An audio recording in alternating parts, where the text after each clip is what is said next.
All right, part 2 here of the Garden Report. By the way, you can find me on Twitter at Jared Weiss NBA. And where can we find you, Joe Sway? You can find me at Joe_SWAY10. Jared, I think I need to work on that, man. I don't know. You think I need to change my Twitter handle? No. Puns are always fun. Puns are always fun. I mean, it's like saying my name phonetically, you know? So I guess I try to make it easier for everyone out there. All right, so let's make it easy right now. We're breaking down Jaylen Brown's performance so far, especially tonight.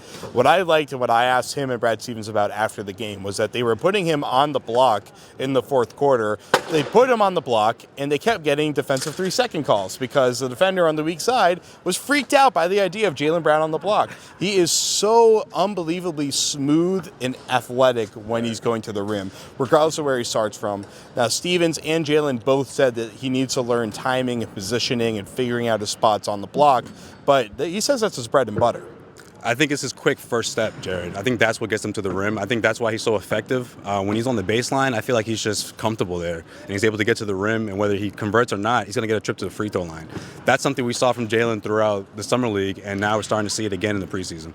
You know, every time he gets on the baseline, he usually goes up for a dunk, and he finishes a lot of the time. Right. It's been pretty impressive. And it's with no hesitation. Like, that's what I love about him. I think his confidence is just so vivid throughout these preseason games that Brad Stevens is just going to try to get the best out of him, and I think that's a great idea in terms of, you know, making him the best scorer he can be in his rookie season. Well, there was a great play in the fourth quarter where he was running the break and Demetrius Jackson had the ball, and there were two Brooklyn defenders between those two guys that were smothering Jaylen. Jaylen's curling from the wing down baseline. Jackson wanted to throw in the back when he was kind of towards the corner, but he read that Jaylen was going for the rim, and he tossed a perfect alley-oop from three-point land, and Jaylen threw it down. And Jaylen's just constant rim runs are opening up so many opportunities. They really do have the alley-oop game right now with Jaylen involved. Now, when they're going up against, say, Rudy Gobert, guys like that, probably not going to be available as much. Yeah, it's not going to be as easy, but we know he can score in transition, and that's a guy that, like you said, you see him open, you can throw it to him, and he'll finish it. He'll finish strong. So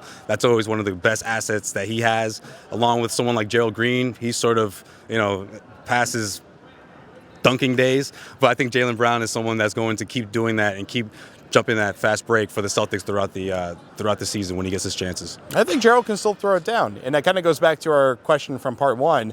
Gerald Green isn't a lock for this roster. It's expected he's going to be on the roster. And the way that Brad Stevens talked to me pregame, it sounds like he's expecting more opportunity to see Gerald Green. Considering there's only one game left, I assume that means he's probably safe for the roster.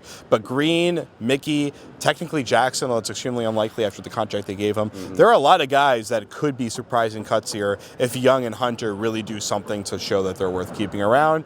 That remains to be seen. So come back to us after the Knicks game on Wednesday. We'll be right here in this exact same spot on the parquet floor. Joe Sway, Jared Weiss will be here to break it down for you on the Garden Report.